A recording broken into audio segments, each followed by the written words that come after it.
Inside pretty much every piece of electronics we own, there are these tiny little components that are absolutely essential, but they get almost none of the glory. Well, today we're going to shine a spotlight on one of the most important of them all, the capacitor.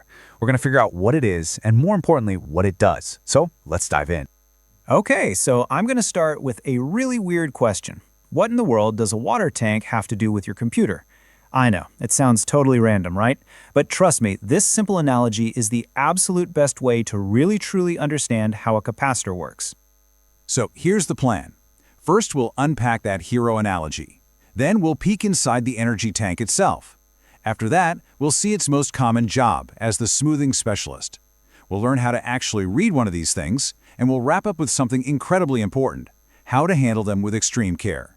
All right, let's get right into it. To really get a handle on what a capacitor does, we're going to compare it to something super familiar, a simple water tank. Okay, imagine you've got water flowing through a pipe, nice and steady. But then, bam, someone shuts off the main valve. The flow just stops, right? But what if you had a water tank connected to that pipe? Well, even when the main supply gets cut, that tank would just release the water it's been holding, keeping the flow going without any interruption. It smooths everything out. A capacitor does that exact same thing, just with electricity instead of water. And this analogy, it just lines up perfectly. Think about it.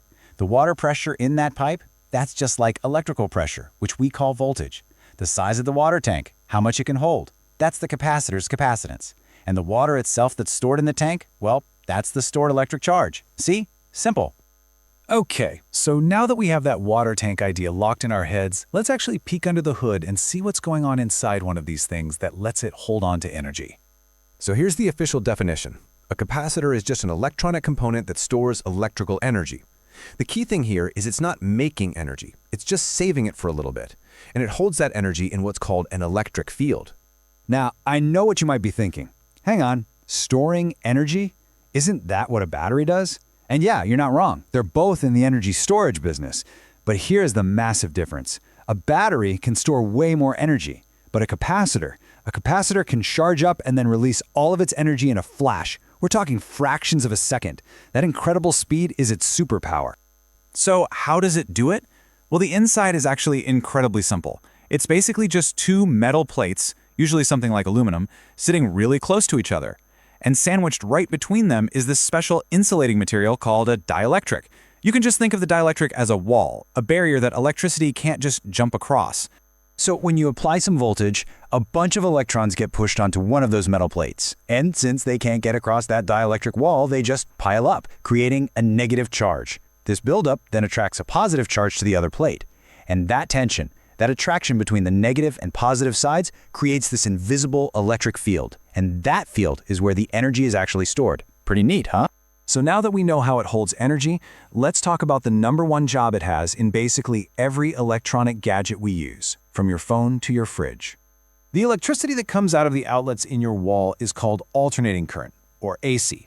The problem is, our delicate electronics, they can't use that. They need a nice, smooth, stable flow called direct current, or DC. Now, when you first convert AC to DC, the power is really choppy. It's inconsistent. And this is where our little capacitor becomes the absolute hero of the story. So, take a look at this.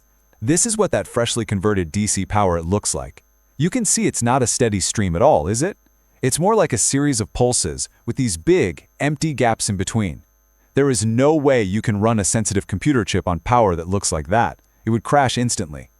So what does our capacitor do? Well, during those peaks, when the power pulse is high, the capacitor charges up. It fills its tank. And then, during those gaps, when the power suddenly drops to nothing, the capacitor instantly releases its stored energy, perfectly filling in those empty valleys. And here is the beautiful result. Just look at how much smoother that power is.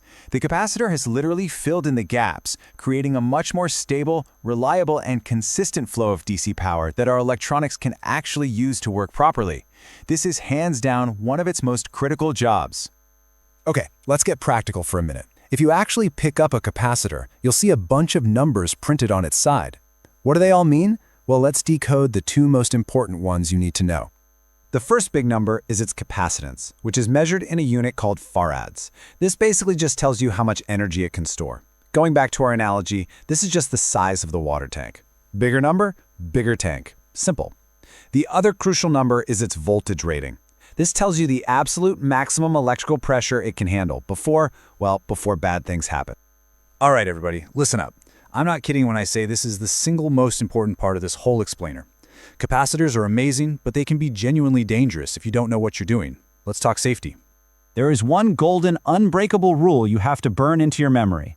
Never, ever apply more voltage to a capacitor than what it's rated for. If that little cylinder says 25 volts on the side, you do not, under any circumstances, connect it to anything higher. There are 0 exceptions to this rule. And here's why that rule is so absolute. If you ignore that voltage rating, it doesn't just fail, it explodes. And I'm not talking about a little pop. I mean a loud, violent failure that can shoot bits of metal and chemical goop everywhere, destroying your project and being a serious danger to you.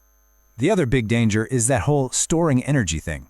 A big capacitor can hold on to a very dangerous, even lethal electrical charge for minutes, hours, sometimes even days after you've unplugged the device. That's why you never, ever just grab the metal legs or terminals. You have to always, and I mean always, assume a capacitor is charged and ready to buy. So before you ever handle one, you have to safely discharge it. Here's how you do it right.